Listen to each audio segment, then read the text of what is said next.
Hello everybody. आज की इस वीडियो में मैं जो डिस्कस करने जा रहा हूँ वो डेविड जे ग्रिफिथ से कंसर्ट प्रॉब्लम्स ईएमटी में डिस्कस करूँगा। तो कंसेप्ट ऑफ फिजिक्स की एक श्रृंखला मैं चाहता हूँ शुरू करने ईएमटी के ऊपर, और उसमें जो ईएमटी के कंसेप्ट हैं, खासतौर से जो अनसॉल्व प्रॉब्लम्स हैं उन पर ज़्यादा मैं फोकस करने का प्रयास करूँगा। और प्रॉब्लम को सॉल्व पहले नहीं करूँगा, सॉल्व जो है लाइव में सॉल्व करूँगा। पहले प्रॉब्लम बताऊँगा कि प्रॉब्लम ये है और फिर उसको सॉल्व करके बताऊँगा कि इस तरीक़ा से प्रॉब्लम सॉल्व करनी है। तो मुझे उम्मीद है कि जो स्टूडेंट्स कंप्यूटर दुनिया में हैं और जो ईएमटी को समझना चाहते हैं उन लोगों को ये निश्चित तौर से श्रृंखला जो है काफ़ी पसंद आएगी। उम्मीद करूंगा कि आप कमेंट बॉक्स में बताएं कि अगर ऐसी जो वीडियो हैं उनमें और क्या क्या इम्प्रूवमेंट किया जा सकता है तो वो भी बताएं। मैं अनसॉल्व प्रॉब्लम्स ले रहा हूँ इलेक्ट्रोस्टैटिक से, ईएमटी से, डेविड जे ग्रिफिथ से। और प्रॉब्लम्स पहले मैं बताता हूँ क्या पूछा गया है कि ये प्रॉब्लम है 2.2। तो प्रॉब्लम का जो नंबर है वो भी मैं बता दूँ। डेविड जे ग्रिफिथ से अनसॉल्व प्रॉब्लम है 2.2। और क्वेश्चंस में क्या कहा गया है कि ये हमारी एक लाइन है और लाइन पे चार्ज रखे गए हैं। लाइन में एक चार्ज रखा गया है, चार्ज Q इस पॉइंट के ऊपर प्लस Q, और इधर भी ये इसका जस्ट मिड पॉइंट से परपेंडिकुलर बाइसेक्टर है दिस वन, और इधर भी एक चार्ज रखा गया है और इस चार्ज की स्ट्रेंथ भी प्लस Q है। उसके साथ ये पॉइंट P है, जिस पॉइंट P के ऊपर क्वेश्चंस के अंदर इलेक्ट्रिक फील्ड पूछा गया है और मैग्नीट्यूड और डायरेक्शन दोनों पूछी गई हैं। ये डिस्टेंस यहाँ से यहाँ तक, ये डिस्टेंस d/2 है और ये डिस्टेंस भी d/2 है। ये यहाँ से जो पॉइंट है, इस पॉइंट को मैं लेटस से O कह देता हूँ। O से लेकर P तक की जो डिस्टेंस है, जिस बिंदु पर हमें इलेक्ट्रिक फील्ड चाहिए वो Z है। तो इस पॉइंट के ऊपर इलेक्ट्रिक फील्ड पूछा गया है। तो पार्ट ए क्वेश्चन तो ये है जो मैं अभी समझा रहा था, और पार्ट बी में क्या किया गया है, प्लस Q की जगह पर माइनस Q रख दिया गया है। जो चार्ज प्लस Q है राइट हैंड साइड पर, उसको माइनस Q रख दिया गया है। तो दो क्वेश्चंस हैं ये अलग अलग जो हमें इसमें सॉल्व करने हैं। और कंसेप्ट ऑफ फिजिक्स में इसलिए बता रहा हूँ इस श्रृंखला को कि कंसेप्ट ऑफ फिजिक्स यही है कि आपको बेसिक फंडामेंटल्स जो है वो सब पता होने चाहिए, अदरवाइज कंपटीशंस की राहें थोड़ी मुश्किल हो जाती हैं। तो उसी को रखते हुए, क्योंकि देश से जितना भी मुझे ज्ञात होता है, बच्चों का आउटपुट पता चलता है, उसमें ईएमटी के जो कंसेप्ट हैं वो जनरली स्टूडेंट्स के वीक होते हैं। तो उसी को प्रोस्पेक्ट्स में रख के मैं श्रृंखला शुरू करना चाहता हूँ। मुझे उम्मीद है कि आप सब लोग इसे एंजॉय करोगे और सपोर्ट भी करोगे चैनल को, वीडियो को शेयर करने के। तो जगह जगह शेयर करेंगे तो उससे सब ज़्यादा जनता को लाभ मिलेगा। तो इस क्वेश्चन को देखें, मैं फिर से एक बार समझा देता हूँ कि ये स्ट्रेट लाइन है और इस स्ट्रेट लाइन में एक चार्ज प्लस Q रखा गया है सेंटर से d/2 डिस्टेंस के ऊपर, और एक चार्ज प्लस Q इधर रखा गया है d/2 डिस्टेंस पे। पॉइंट P है जो सेंटर से Z डिस्टेंस पे है। इस पॉइंट के ऊपर हमें बताना है, इसमें इलेक्ट्रिक फील्ड और डायरेक्शन बतानी है। तो ध्यान हमें क्या रखना है कि जब हम इलेक्ट्रिक फील्ड निकालते हैं तो हम सब जानते हैं कि जो पॉइंट चार्ज होता है उसका इलेक्ट्रिक फील्ड, अगर चार्ज Q है डिस्टेंस R के ऊपर हम इलेक्ट्रिक फील्ड बताना चाहते हैं तो E का फॉर्मूला 1/4πε0Q/r² होता है, जो हमारा कूलम्ब्स लॉ से सिंपली आता है। तो यहाँ से क्या करें, इस पॉइंट को मिला दें, पॉइंट P को, पॉइंट ये जो चार्ज प्लस Q है और पॉइंट P को इस तरीक़ा से एक स्ट्रेट लाइन खींच दें और इसे मिला दें यहाँ से प्लस Q से, और उसी तरीक़ा से प्लस Q से इधर भी लाइन स्ट्रेट लाइन खींच दें और इसको मिला मैच, मतलब पॉइंट को सीधा मिला दें। तो ये हमने क्या किया है, पॉइंट P से पॉइंट Q को, जो हमारा चार्ज Q है प्लस Q को, इसको सीधा स्ट्रेट लाइन से मिला दिया है दिस वन, और इसको आगे यहाँ से जब प्लस Q चार्ज है इससे इस पॉइंट की तरफ हम देखेंगे तो हम सब जानते हैं कि पॉइंट चार्ज के कारण जो इलेक्ट्रिक फील्ड होता है रेडियल डायरेक्शन में एक्ट करता है, और जो रेडियल डायरेक्शन है जो हमारा टेंजेंट है वो उसकी डायरेक्शन होती है। तो यहाँ पर हमने स्ट्रेट लाइन खींच दिया और जब हम इस पर टेंजेंट ड्रॉ करेंगे तो वो इधर इसी डायरेक्शन में आएगा। तो इसके कारण जो चार्ज प्लस Q है इसके कारण इलेक्ट्रिक फील्ड की डायरेक्शन दिस वन होगी। अब इस प्लस Q के कारण भी देखें हम, जो ये प्लस Q चार्ज है यहाँ पे, इसके कारण जो इलेक्ट्रिक फील्ड की डायरेक्शन है उसमें देखें ये भी इधर की तरफ जाएगी। तो ये इलेक्ट्रिक फील्ड की डायरेक्शन हो गई। एक कंपोनेंट तो प्लस Q के कारण इलेक्ट्रिक फील्ड इधर की दिशा में आया, और ये जो प्लस Q है इसके कारण भी इलेक्ट्रिक फील्ड की डायरेक्शन दिस वन हो गई। क्योंकि हम सब इस बात से वाकिफ हैं कि जो इलेक्ट्रिक फील्ड है वो हमारा पॉइंट चार्ज के कारण जो चार्ज होगा, जो पॉइंट चार्ज होगा उसके कारण इलेक्ट्रिक फील्ड जो होगा वो जिस पॉइंट पर हम चाहते हैं उससे स्ट्रेट लाइन मिला दें और उस पर टेंजेंट ड्रॉ कर दें। तो जो टेंजेंट ड्रॉ करेंगे वही डायरेक्शन इलेक्ट्रिक फील्ड की होगी। तो ये इलेक्ट्रिक फील्ड की डायरेक्शन इसके कारण इधर की तरफ हो गई और ये वाली जो है वो इस पर हो गई। तो ये हमारा सबसे पहला काम हमें इस क्वेश्चन में ये करना है। उसके बाद देखें ब्रेकिंग ऑफ द, इसको एंगल को थीटा मान लें, इसमें यहाँ इस एंगल को थीटा लें। तो जब ये एंगल यहाँ पे यहाँ थीटा होगा, इस यहाँ पे भी फिर एक स्ट्रेट लाइन खींच दें इस तरीका से, तो ये जो एंगल, ये एंगल थीटा है, तो ये दिस एंगल भी हमारा थीटा होगा। तो ये थीटा, तो ये भी एंगल थीटा। अब इसमें देखें कि जो कंपोनेंट हैं उसके ब्रेकिंग देखें। इसमें क्योंकि ये हमारा d/2 है, ये z है, तो ये हम इससे सिंपली पाइथागोरस थ्योरम से, क्योंकि हम सब जानते हैं कि जो बेस का स्क्वायर होता है और परपेंडिकुलर का स्क्वायर होता है वो हाइपोटेन्यूस के स्क्वायर के इक्वल होता है। तो परपेंडिकुलर तो एक तरीका से यहाँ पे z काम कर रहा है और d/2 बेस की तरह काम कर रहा है। तो ये जो डिस्टेंस होगी यहाँ से लेके इस पॉइंट की, इस पॉइंट को सपोज किया लेट अस से कह दो a से लेके जो p होगा, इसकी जो डिस्टेंस होगी वो इसका स्क्वायर प्लस इसका स्क्वायर हो जाएगी, उसका रूट। तो ये हमारी वैल्यू आ जाएगी z² प्लस d²/4, ये वैल्यू आएगी। मैं एक बार फिर से क्लियर कर दे रहा हूँ, इसका स्क्वायर प्लस इसका स्क्वायर बराबर दिस का स्क्वायर। क्योंकि ये जो एंगल है ये हम सब देख रहे हैं, ये 90 डिग्री का एंगल है, तो 90 डिग्री के एंगल के आगे ये हाइपोटेनियस होगा, ये हमारा इसके अंदर परपेंडिकुलर हो जाएगा और ये बेस हो जाएगा। तो z² प्लस d²/4 इसका अंडर रूट अगर लेंगे तो ये डिस्टेंस होगी। और इसी तरीका से ये जो वैल्यू है इसकी वैल्यू भी हमारी z² प्लस d²/4 होगी। ये हमारे पास यहाँ से ये वैल्यू d/2 है, ये एंगल फिर से 90 है क्योंकि परपेंडिकुलर ड्रॉ किया गया है, तो ये भी 90, ये भी 90, और ये हमारा z² plus d²/4 under root इसकी जो वैल्यू है दिस वन, इसको पॉइंट को लेटर से कह दो b। तो AP हमें पता चल गया और BP पता चल गया। तो ये अगर हमारा एंगल थीटा है तो ये एंगल भी हमारा थीटा होगा, इस तरीका से होगा। तो यहाँ पे भी इस एंगल को, क्योंकि ये इसके करस्पॉन्डिंग जो ये एंगल है ये सेम है, इधर भी इस एंगल के करस्पॉन्डिंग ये एंगल सेम होगा, तो इसको भी हम थीटा ही मान लें। ये थीटा सेम होंगे, और थीटा सेम इसलिए होंगे क्योंकि ये डिस्टेंस और ये आपस में डिस्टेंस सेम है, ये इसमें ओबेनिस्ट है, इस वाले ट्रायंगल में भी और इस वाले ट्रायंगल में ये डिस्टेंस सेम है, तो एंगल जो है वो सेम आएंगे। तो इस तरीका से हम इसकी पहले डायग्राम का फॉर्मेशन कर लेते हैं। उसके बाद हम देखें कि इसके कॉस और साइन कंपोनेंटों में कौन से कंपोनेंट कैंसिल आउट हो रहे हैं और कौन से कंपोनेंट इसमें ऐड हो रहे हैं। तो जब हम नेट इलेक्ट्रिक फील्ड की बात करेंगे, ई नेट इलेक्ट्रिक फील्ड जो इस केस में निकलेगा वो देखें। एक चीज सदा ध्यान रखें कि चार्ज जो है वो दो तरीका के होते हैं, there are two type of charges. एक होता है हमारा कंटिन्यूस चार्ज और एक होता है हमारा डिस्क्रीट चार्ज। कंटिन्यूस तो चार्ज उस तरीका के होते हैं जब चार्ज का फैलाव होता है किसी सतह पे, किसी सरफेस के ऊपर चार्ज का फैलाव होता है, तो वो हमारे जो चार्ज होते हैं वो हमारे कंटिन्यूस चार्ज डिस्ट्रीब्यूशन के होते हैं। और जो एक ही पर्टिकुलर पॉइंट पे चार्ज होता है उसे हम बोलते हैं पॉइंट चार्ज। तो पॉइंट चार्ज के लिए जब हम इलेक्ट्रिक फील्ड लगाएंगे, इलेक्ट्रिक फील्ड का एक्सप्रेशन लेंगे, तो इसके कारण जो इलेक्ट्रिक फील्ड यहाँ पे निकलेगा इसको हम लेटर से ई कह दें। अगर ये ई है तो ये भी हमारा ई होगा, इधर की तरफ भी ई होगा। तो सबसे पहले हम ई निकाल लेंगे कि ई की वैल्यू कितनी है। और इसमें ध्यान दें, ये वाला और ये वाला कंपोनेंट, ये इलेक्ट्रिक फील्ड की डायरेक्शन इधर जा रही है, ये वाली इलेक्ट्रिक फील्ड की डायरेक्शन ये जा रही है। तो ये जो कॉस के कंपोनेंट हैं, अगर यहाँ से हम देख रहे हैं ये कॉस कंपोनेंट ये हो जाएंगे, तो इधर हमारा कंपोनेंट आ जाएगा। क्योंकि इसके हम सब जानते हैं कि अगर ये ई है, ये एंगल थीटा है, तो ये ई कॉस थीटा आएगा। तो ई कॉस थीटा ही इधर होगा, क्योंकि ई सेम इसलिए होगा क्योंकि ये डिस्टेंस, ये तो ओवेनिस्ट हो गया पॉइंट, और ये वाली डिस्टेंस और चार्ज की स्ट्रेंथ और जिस पॉइंट पर हम इलेक्ट्रिक फील्ड निकाल रहे हैं उसके की जो डिस्टेंस है अगर सेम है दोनों, तो वहाँ पे इलेक्ट्रिक फील्ड भी दोनों के कारण सेम होंगे।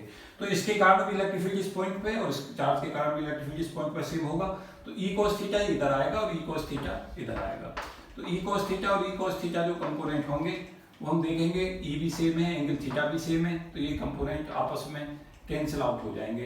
तो ई कॉस थीटा कंपोनेंट जो होगा वो हमारा कैंसिल आउट हो जाएगा। इधर का ई कॉस थीटा, इधर भी ई कॉस थीटा, ई और थीटा दोनों जगह सेम है, तो ये दोनों कंपोनेंट आपस में कैंसिल आउट हो जाएंगे। इधर की तरफ हम देखेंगे तो क्या होगा, ये इस तरीका से इस लाइन को मिला दें, यही इसमें नेट इलेक्ट्रिक फील्ड की डायरेक्शन आएगी। क्योंकि ई का जो कंपोनेंट इधर आएगा, इस ई के एक कंपोनेंट कॉस में गया इधर साइन में आएगा, तो ई साइन थीटा कंपोनेंट तो इधर से आएगा। और यहाँ भी देखें, ये एंगल जो होगा इधर जो होगा, ये एंगल यहाँ कॉस में आएगा, इधर साइन में जाएगा, तो ये ई साइन थीटा एक और आएगा, क्योंकि दोनों तरफ से ई साइन थीटा और ई साइन थीटा कंपोनेंट ऐड हो जाएंगे। तो नेट इलेक्ट्रिक फील्ड जो होगा वो इधर की तरफ जाएगा।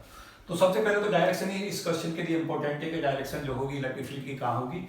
तो जो हमारा उसे ये पॉइंट पी की जो डिस्टेंस जो थी जेड उसी डायरेक्शन में इस एक्सिस के जस्ट परपेंडिकुलर इलेक्ट्रिक फील्ड की डायरेक्शन होगी। तो ई साइन थीटा प्लस ई साइन थीटा जो होगा वो वैल्यू हमारी हो जाएगी 2e साइन थीटा। तो सबसे पहले हम क्या करें, कंपोनेंटों को ब्रेक कर लें। कंपोनेंट ब्रेकिंग मैंने बताई, एक बार फिर से बताई दे रहा हूँ। इधर का कंपोनेंट हमारा जाएगा ई, इधर कंपोनेंट ये एंगल थीटा है तो इधर कंपोनेंट ई कॉस थीटा जाएगा, इधर भी इलेक्ट्रिक फील्ड ई जाएगा, ये एंगल थीटा है तो इधर भी कंपोनेंट ई कॉस थीटा होगा। दोनों कंपोनेंट इक्वल और अपोजिट दिशा में काम कर रहे हैं, डायरेक्शन मैंने दिखा रखी है, तो ये दोनों कैंसिल आउट कर देंगे तो कॉस के कंपोनेंट आपस में क्या होंगे, एक दूसरे को नलिफाइड कर देंगे। और जो साइन का कंपोनेंट है इधर की तरफ, वो हमारे साइन के जो कंपोनेंट है वो दोनों ऐड हो जाएंगे। इसका साइन कंपोनेंट इधर और इसका साइन कंपोनेंट इधर, तो 2e साइन थीटा जो है वो नेट इलेक्ट्रिक फील्ड होगा जो कि उसकी डायरेक्शन इधर की तरफ होगी। तो 2e साइन थीटा में फिर हम e की वैल्यू को रख लेंगे, e हो जाएगा हमारा, हम सब जानते हैं e की जो वैल्यू होती है वो होती है 1/4 pi epsilon not q upon r square. और r का जो मतलब होता है वो जहाँ पे चार्ज q है वहाँ से उस बिंदु तक की दूरी होती है जहाँ पे हम इलेक्ट्रिक फील्ड निकालना चाहते हैं। तो 2e की वैल्यू को पुट कर दें 1/4 पाई एप्सिलॉन नॉट और charge q upon r square. r square का मतलब होगा दिस डिस्टेंस का स्क्वायर, ये जो वैल्यू है इसको हम r कह रहे हैं, दिस डिस्टेंस। तो 1/4 pi epsilon q upon r square, और r स्क्वायर की वैल्यू दिस वन है। तो यहाँ पे हम क्या कर दें, इसकी वैल्यू को simply z square plus d square by 4 कर दें और साइन थीटा निकाल लें। इस ट्रायंगल में साइन थीटा की जो वैल्यू होगी वो साइन थीटा देखें, साइन थीटा कितना होगा। साइन थीटा को मैं इस एक्सप्रेशन में ऐसे लिख देता हूँ, आप ट्रायंगल में साइन थीटा निकाल लो। साइन थीटा की जो वैल्यू होगी, दिस एंगल थीटा है तो साइन थीटा होगा दिस परपेंडिकुलर अपॉन हाइपोटेनियस। तो साइन थीटा की जो वैल्यू होगी वो होगी z upon under root z square plus d square upon 4। तो इस वैल्यू को यहाँ से यहाँ उठाकर पुट कर दें तो E जो नेट इलेक्ट्रिक फील्ड आ जाएगा इस पॉइंट के ऊपर, इस पॉइंट P पे। तो E नेट की जो वैल्यू होगी, E नेट का मतलब है नेट इलेक्ट्रिक फील्ड और P का मतलब है पॉइंट P के ऊपर, वो वैल्यू कितनी हो जाएगी 2 × 1/4 पाई एप्सिलॉन नॉट। 2 तो दोनों की वजह से है और E जो है वो 1/4 pi epsilon not q this value है ही q upon z square plus d square by 4 और साइन थीटा की वैल्यू रख दें z upon z square plus d square upon 4 की पावर हाफ, ये रख दें। तो ये इसका आंसर हमें इलेक्ट्रिक फील्ड यहाँ से नेट इलेक्ट्रिक फील्ड इस पॉइंट के ऊपर कैलकुलेट हो जाएगा। इसकी कैलकुलेशन कर लें, कैलकुलेशन में कोई बहुत मुश्किल दिक्कत नहीं आनी चाहिए। ये आ जाएगा 1/4 पाई एप्सिलॉन नॉट 2qz, ऊपर से मिलेगा हमें 2qz upon z square plus d square by 4 और इस पूरे की पावर, एक पावर 1 तो ये है और हाफ यहाँ से ऐड हो जाएगी। ये देखने से ये हाफ है, यहाँ पे पावर हाफ देखने में नहीं आ रहा तो मैं फिर से लिखे दे रहा हूँ हाफ। तो ये वैल्यू यहाँ से 1 प्लस हाफ पावर जो कि 3/2 होगी। तो ये इलेक्ट्रिक फील्ड का जो इलेक्ट्रिक फील्ड का एक्सप्रेशन है ई नेट का, वो हमारा ये आ जाएगा पॉइंट पी पे। तो ये हमारा आसानी से हमने इसे सॉल्व कर लिया। आंसर आ गया E = 1/4 pi epsilon 2qz upon z square plus d square by 4 की पावर 3/2। तो मुझे उम्मीद है कि ये आपको कैलकुलेट करना आया होगा, आप समझ गए होंगे। और अगर फिर भी किसी स्टेप को समझने में दिक्कत है तो शालीनता के साथ आप कमेंट बॉक्स में कमेंट करें, मैं इसे फिर से डिस्कस कर दूंगा। तो ये हमारा फर्स्ट पोर्शन था। इसी क्वेश्चन में वो कहता है कि अगर z की वैल्यू हमारी ग्रेटर देन d है तो क्या होगा, इसे नोट कर लें। तो अगर हमारा z की वैल्यू हम देखें कि z अगर हमारा d/2 से बहुत ज़्यादा बड़ा है या d से बड़ा है तो जो ये z है ये इफेक्टिव होगा, z स्क्वायर और भी ज़्यादा इफेक्टिव होगा और d स्क्वायर बाई 4 उसके हिसाब से जो है हमारा कम हो जाएगा काफ़ी, ये वैल्यू जो है वो काफ़ी कम होगी। तो जब ये वैल्यू काफ़ी कम होगी, अगर ये इससे बहुत ज़्यादा है तो ये इस वैल्यू को हम इग्नोर कर देंगे। तो यहाँ से ऊपर से बन जाएगा z3। तो अगर z की वैल्यू को हम कंडीशन लगा दें ग्रेटर देन d की, तो e जो होगा पॉइंट p के ऊपर उसकी वैल्यू आ जाएगी 1/4 पाई एप्सिलॉन नॉट 2q और ये जो हमारा ऊपर z था और नीचे से z3 बन जाएगा, क्योंकि पहले तो हम इसको निगलेक्ट कर देंगे d स्क्वायर बाई 4 को। तो z स्क्वायर की पावर 3/2 ये हमारा z3 हो जाएगा और यहाँ से एक z होगा तो z स्क्वायर बन जाएगा। तो ये 1/4 pi epsilon naught 2q upon z square आ जाएगी कंडीशंस इस केस के अंदर। तो ये मैंने दोनों पोर्शन इसके सॉल्व कर दिए। नेट इलेक्ट्रिक फील्ड पूछता है तो ये आंसर मार्क करें और अगर पॉइंट कहता है इस कंडीशंस में इलेक्ट्रिक फील्ड की वैल्यू क्या होगी तो 1/4πε02 मैं थोड़ा सा इसके ऊपर भी इसकी थोड़ी सी फिजिक्स एक्सप्लेन किए दे रहा हूँ कि अगर ये जेड पॉइंट बहुत दूर होगा तो ये दोनों चार्ज ऐसे इस बिंदु से जो पॉइंट पी है अगर वो बहुत दूर है तो ये चार्ज दोनों ऐसे नजर आने लगेंगे दूर से कि जैसे ये दोनों चार्ज क्यू और क्यू वो पॉइंट इस पे रखे हैं। और जब ऐसा होगा और जेड डिस्टेंस पे होगा ये दोनों चार्ज ऐसे महसूस होंगे कि इस पॉइंट के ऊपर है तो इलेक्ट्रिक फील्ड 1/4πε0 क्यू और क्यू दोनों चार्जों का सम ले लेंगे 2q/z² बन जाएगा जो कि इस फॉर्मूले के अंदर हमें ऑब्टेन हो रहा है। तो एक बार फिर से इस स्टेप को फिर से एक्सप्लेन किए दे रहा हूँ कि अगर ये पॉइंट पी हमारा बहुत दूर है यहाँ से और तो ये जो पॉइंट हैं जो ए और बी पे चार्ज प्लस क्यू रखे हैं वो यहाँ पे महसूस होंगे क्यू और क्यू दोनों चार्ज ऐसे महसूस होंगे कि यहाँ पे रखे गए हैं क्योंकि ये डिस्टेंस बहुत कम नजर आएगी और ये पॉइंट जब बहुत समस्या नजर आएगा तो इस पॉइंट पे नजर आएंगे तो ये चार्ज दोनों के जैसे इस बिंदु पे रखे जब दूर से देखे जाएंगे। तो 1/4πε0 और जो चार्ज हैं वो क्यू और क्यू थे तो 2q पॉइंट चार्ज की तरह बिहेव करेगा तो 1/4πε0 2q और डिस्टेंस है जेड हमारी तो 1/4πε0 2q/z² हमें आंसर में मिल जाएगा। तो ये क्वेश्चंस मैंने पूरा इसमें सॉल्व कर दिया है। मुझे उम्मीद है कि आपकी समझ में ये क्वेश्चन आ गया होगा। मैं -q वाले कंसेप्ट को एक बार फिर से आपको डिस्कस किए दे रहा हूँ कि -q होगा तो उस समय पे हम इस क्वेश्चन को कैसे सॉल्व करेंगे। तो मैं कंपोनेंटों को ही ब्रेक करके दिखाऊंगा उसे होमवर्क में आप सॉल्व करेंगे। तो मुझे उम्मीद है और इसमें ये भी ध्यान रखें कि जो इलेक्ट्रिक फील्ड है उन चार्जों पर निर्भर कर रहा है, इन दोनों चार्जों की स्ट्रेंथ पर निर्भर कर रहा है और जो ये पॉइंट था ओ से लेके पॉइंट पी उसकी डिस्टेंस जेड पर निर्भर कर रहा है और जो हमारा ओ से लेके और ये तक की जो डिस्टेंस है d/2 है उस पर डी पे भी निर्भर कर रहा है। इन बिंदुओं पे ये इन चीज़ों के ऊपर इलेक्ट्रिक फील्ड डिपेंड कर रहा है। कई बार डिपेंडेंसी भी पूछ लेता है, कई बार सीधा एक्सप्रेशंस भी पूछ लेता है। तो कंप्यूटर्स की दुनिया के लिए एक इंपॉर्टेंट क्वेश्चंस में से कहूँगा मैं उसके बाद इसका एक नेक्स्ट स्टेप वाला क्वेश्चन इसमें सॉल्व कर रहा हूँ और मुझे उम्मीद है कि उसे भी आप अच्छे से समझेंगे तो फिर आपको इस तरीका के क्वेश्चंस को करने में सहूलियत रहेगी। अनसॉल्व प्रॉब्लम थी ये जल्दी फिर से जैसे मैं डिस्कस कर रहा था। तो -q बाकी तो डायग्राम बिल्कुल सेम ही रहेगा, कुछ बदलाव नहीं आएगा, केवल जो हमारे कंपोनेंट हैं उन पर प्रभाव पड़ेगा और उसके अलावा जो हमारा सॉल्यूशन है उसमें कॉस के कंपोनेंट हैं कैंसिल आउट हो रहे थे। -q में जो साइन के कैंसिल आउट होंगे और कॉस के देखो किस तरीका से हमारे ऐड होंगे। तो इस तरीका से क्वेश्चन को देखो मैं सॉल्व करके बताता हूँ। ये अगर हमारे यहाँ पे चार्ज प्लस क्यू की जगह पे इसका सेकंड पोर्शन था -q चार्ज है।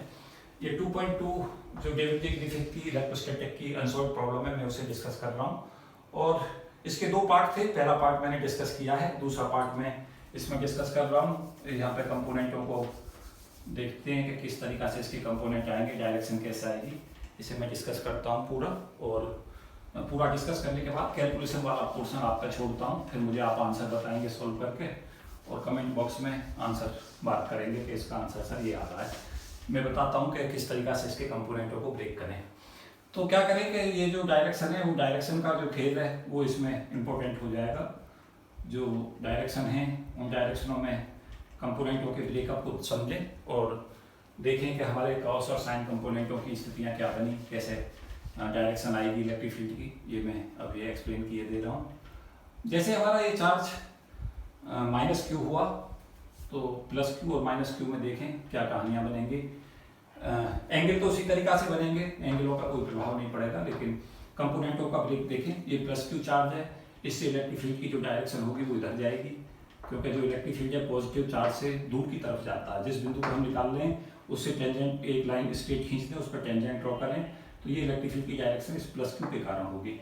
और -q के कारण जो इलेक्ट्रिक फील्ड की डायरेक्शन क्योंकि नेगेटिव चार्ज है तो उसकी तरफ को आएगा। तो -q जो चार्ज -q की तरफ इलेक्ट्रिक फील्ड आएगा तो इस -q के कारण इलेक्ट्रिक फील्ड की डायरेक्शन ये होगी। तो कंपोनेंटों में जहाँ तक हम यहाँ देख रहे हैं एक इलेक्ट्रिक फील्ड की डायरेक्शन इधर जा रही है, एक इधर जा रही है। तो इन दोनों का जो रिजल्टेंट इफेक्टिव है इसका इलेक्ट्रिक फील्ड का जो इधर वाला कंपोनेंट है दिस कंपोनेंट और ये वाला जो कंपोनेंट है ये वाला कंपोनेंट, ये दोनों ऐड हो जाएंगे। और इसमें देखें इसके कारण जो इलेक्ट्रिक फील्ड है वो इधर की तरफ जाएगा और जो ये चार्ज था इसके कारण एक कंपोनेंट तो इधर जा रहा है, एक नीचे की तरफ जाएगा। तो ये दो जो कंपोनेंट है वो दोनों कैंसिल आउट होंगे और ये दोनों जो ऐड होंगे। तो यहाँ पे हम देख रहे हैं कि जो पहला वाला केस था जस्ट उसमें क्या हुआ था, उसमें कॉस कंपोनेंट कैंसिल आउट हो गए थे, इसमें कॉस कंपोनेंट ऐड हो जाएंगे और साइन कंपोनेंट जो है वो इसके अंदर साइन कंपोनेंट जो है ऐड हो जाएंगे और कॉस कंपोनेंट कैंसिल मतलब ऐड हो जाएंगे, क्योंकि आप देख रहे होंगे यहाँ पे ई कॉस थीटा और ई कॉस थीटा, ये जो दो कंपोनेंट है वो ऐड हो गए कॉस वाले, और वहाँ पे कैंसिल आउट हुए थे जब हमारे दोनों चार्ज प्लस क्यू के थे। मैं फिर से एक बार एक्सप्लेन करता हूँ कि जैसे यह चार्ज माइनस क्यू होगा, इलेक्ट्रिक फील्ड की डायरेक्शन इधर की तरफ आएगी, और इसका कंपोनेंट, एक कंपोनेंट इधर जाएगा, एक इधर जाएगा। जो इधर जाएगा उसकी डायरेक्शन इलेक्ट्रिक फील्ड की इधर होगी, और जो इधर आएगा उसकी इलेक्ट्रिक फील्ड की डायरेक्शन ये होगी। जो हमारा प्लस क्यू है उसके कारण जो इलेक्ट्रिक फील्ड आ रहा है उसका एक कंपोनेंट इधर जाएगा, जो इधर ऐड हो जाएगा और इधर की तरफ जाके, और एक कंपोनेंट इधर आ रहा था, तो ये दोनों कंपोनेंट जो है वो एक दूसरे को क्या करेंगे, कैंसिल आउट करेंगे। तो यहाँ पर क्या होगा, साइन के कंपोनेंट कैंसिल आउट हो जाएंगे और कॉस के कंपोनेंट ऐड हो जाएंगे। जो ई नेट आ जाएगा इस बार, ई नेट जो कि इसमें आएगा, और ये हम देख रहे हैं ये डाइपोल प्रॉब्लम हो गई, क्योंकि प्लस क्यू और माइनस क्यू डी डिस्टेंस पर अगर हम रख दें स्ट्रेट लाइन में, उसके सेंटर से पॉइंट पी पे जेड डिस्टेंस के ऊपर इलेक्ट्रिक फील्ड निकालें, तो यही प्रॉब्लम है ये। तो इसमें क्या होगा, नेट इलेक्ट्रिक फील्ड की वैल्यू जो होगी वो 2e cos थीटा होगी। मैं ई ऑलरेडी इसका निकाल चुका हूँ पहले पोर्शन में। cos थीटा आप इस ट्रायंगल से देख लें कि cos थीटा की वैल्यू इस बार क्या होगी। तो cos थीटा जो आएगा ये एंगल थीटा है, तो cos थीटा आ जाएगा ये हमारा बेस, और ये आ जाएगा हाइपोटेन्यूस। तो cos थीटा की जो वैल्यू है वो d/2 upon under root z square plus d square by 4 हो जाएगी। और ई हमने ऑलरेडी कैलकुलेट किया हुआ है इससे पहले वाले क्वेश्चन में। ई की जो वैल्यू है मैं एक बार लिख देता हूँ। ई की वैल्यू हो जाएगी 1/4πε0 और क्यू अपॉन इस डिस्टेंस का स्क्वायर, तो ये Z square plus d square by 4। ये हमारा ये तो हमारी ई की वैल्यू 1/4πε0 क्यू अपॉन, और जो डिस्टेंस का स्क्वायर है उसके इक्वल हो गया, 2 ये था तो 2 को मल्टीप्लाई कर लें, ये हमारा नेट जो है ई आ गया। और cos थीटा की वैल्यू ये है, तो cos थीटा की वैल्यू को d/2 upon Z square plus d square by 4 की पावर हाफ ले लें। इसके बाद इसे ये हमारा सॉल्व करके आंसर आ जाएगा। 2 से 2 कैंसिल कर दें तो ई जो आ जाएगा हमारा इस केस में आ जाएगा 1/4πε0 और q into D, charge plus positive charge, और ये पूरी जो डिस्टेंस है प्लस क्यू और माइनस के बीच जो डिस्टेंस है वो डाइपोल मोमेंट कहलाता है, क्योंकि p को हम जानते हैं p equal to q into जो दोनों चार्जों के बीच की डिस्टेंस है। तो ये एक्सप्रेशन हो जाएगा, p यहाँ ले लेंगे, p की वैल्यू हो जाएगी क्वेश्चन में डाइपोल मोमेंट की q इंटू डी, तो p upon Z square plus d square by 4 और इस पूरे की पावर 3/2। ये हमारा आंसर आ जाएगा दूसरे वाले केस में। तो ये मैंने 2 क्वेश्चन इसमें सॉल्व किए थे। एक क्वेश्चन पहले सॉल्व किया था जिसके अंदर हमने क्या देखा था कि cos के कंपोनेंट हमारे ऐड हो गए थे, सबट्रैक्ट हो गए थे, मतलब कैंसिल आउट हो गए थे, और साइन के जो कंपोनेंट है वो ऐड हो गए थे जब चार्ज यहाँ प्लस क्यू और प्लस क्यू थे। जब चार्ज प्लस क्यू और माइनस क्यू थे तो उसके अंदर हम देख रहे हैं cos के कंपोनेंट ऐड हो गए हैं और साइन कंपोनेंट आपस में कैंसिल आउट हो गए हैं। और रीजन्स मैं फिर से भी बता दे रहा हूँ कि प्लस क्यू के कारण, जब प्लस क्यू के कारण चार्ज होगा हमारा, तो उसके कारण इलेक्ट्रिक फील्ड इस तरीका से जाएगा, इसके कंपोनेंट जो इस पॉइंट के ऊपर ब्रेक हो जाएंगे, एक कंपोनेंट इधर आएगा, एक इधर आएगा, और अगर इधर भी चार्ज सेम स्ट्रेंथ का है तो उसमें भी क्या होगा, एक कंपोनेंट इधर जाएगा और जो हमारा इधर वाला जो ये कंपोनेंट था इसका एक कंपोनेंट इधर जाएगा। इसमें देख रहे होंगे जब इधर वाला था तो इसका कंपोनेंट जो था एक इधर आएगा, इधर इस वाले कंपोनेंट में एक इधर जाएगा, और इधर वाले का एक कंपोनेंट इधर जाएगा, एक इधर जाएगा। ये कंपोनेंट 2 ऐड हो जाएंगे और 2 कट जाएंगे। उसके अंदर जो हमारा माइनस चार्ज होगा तो उसमें cos के कंपोनेंट ऐड हो जाएंगे और साइन के कंपोनेंट जो है वो एक दूसरे से कैंसिल आउट हो जाएंगे। तो ये हमें इसमें देखना था कि cos और साइन किस तरीका से कंपोनेंट ब्रेक करते हैं, कैसे हम इलेक्ट्रिक फील्ड निकालते हैं। तो ये मुझे उम्मीद है कि निश्चित तौर से आपके कंसेप्टों को इनरिच करेगा और आपकी जो समझ है वो बेहतर होगी EMP को लेके। और जैसे आपकी समझ बेहतर होगी तो आप कंसेप्टों में और साउंड होते चले जाएंगे। मुझे उम्मीद है कि ये वीडियो आपको पसंद आएगी, तो कमेंट बॉक्स में कमेंट करें, और जो भी अगर आपको इसमें कोई दिक्कत रही है समझने में उसे शालीनता से मार्क करें। चैनल के कंटेंट को लगातार शेयर करें, और ये सीरीज अगर आपको EMT पे चाहिए तो उसमें नीचे मार्क भी करें और बताएं कि ये मेरे हिसाब से एक अच्छा वो है मेरा टारगेट कि जिसमें मैं EMT के कंसेप्टों को सॉल्व करना चाहूँगा, क्योंकि मैं देख रहा हूँ कि कॉम्पिटिशन्स की दुनिया में बच्चे EMT में जनरली परेशानी में रहते हैं, ट्रिपल में रहते हैं। तो इसी के प्रोस्पेक्ट्स में ये वीडियो मैंने तैयार की है। तो इस वीडियो में इतना ही। Thank you and best wishes for all of you. जय हिंद।